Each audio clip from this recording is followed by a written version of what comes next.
right, go ahead for Seydou. How you feeling health-wise, Seydou? I'm feeling good, feeling great. It's give all glory to God, be able to get me back out there on the court, and just play ball. I'm feeling good. Would you say you're at 100% close? Yeah, probably close to 100%. Gotta get back in rhythm and stuff like that, but getting closer every day, little by little. Was that kind of maybe what you struggled with the other night? Was just you're still getting back in the flow? I don't want to say necessarily trying to get back in the flow, but a little bit of that as well. But just got to be able to adjust, and I'll get back out there. Has it been frustrating not being able to sustain a lot this season? Yeah, most definitely. It's been tough, but I just got to stay mentally strong. It's definitely tough not being able to be out there to help my team. But it's gonna come along throughout the season, so I'll be fine. You guys have struggled at times on defense, obviously. That seems to be an area where you really thrive at times. Just talk about what you bring to this team defensively, especially on the front of that press. I feel like I bring a lot defensively, just being active out there, trying to guard the best player. But that just comes with like being hurt. I was hurt for a long time, so I think the team just needs me to be out there and stay mentally strong for them. So.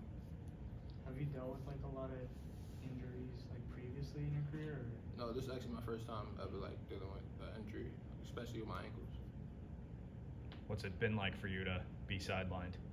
It's been tough, sometimes I feel like I'm letting the team down, but at the same time, I just gotta learn from it. What have you been able to do to maybe grow as a basketball player while you've been sidelined? I just been getting a lot of like feedback from my teammates and stuff like that, especially like Peyton, Drew, the older guys that have been there for a long time. Just learning from them. So I feel like I've been growing a lot as a person. Yeah, when I've been on the sideline.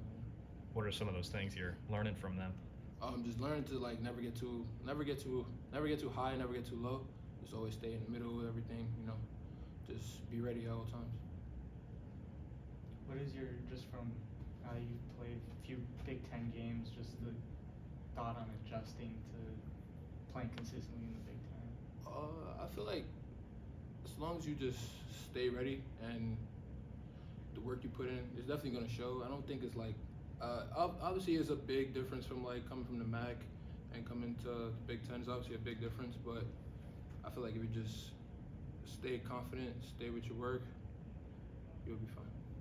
Fran had said that he wanted to play you a little bit more the other night. Did you guys talk about that post game at all? No, we didn't actually speak about it, but I definitely understand where Fran was coming from, especially with like the coaching staff. I definitely understand that that starting five, but it's not even the starting five. That five that was out there that game for that stretch had the momentum, so we just had to ride with that team, that lineup at the time. So. I've heard a lot about, in covering recruiting, Coach Spurlock. Was he your primary recruiter out of the portal? No, it was mainly Gaines.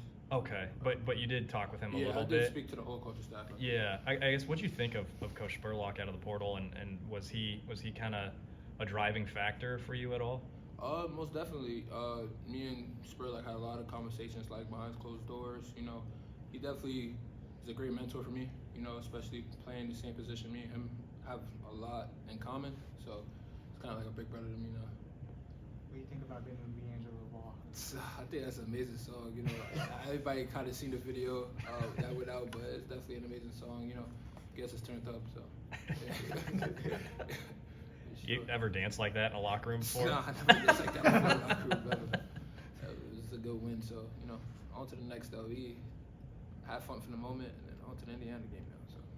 Who are your top New York rappers? Top New York rappers right now? Is Lil TJ in there?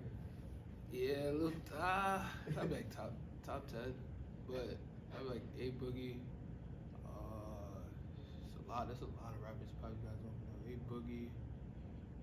I'll say A Boogie for right now. Yeah. All right, thanks. Thank you.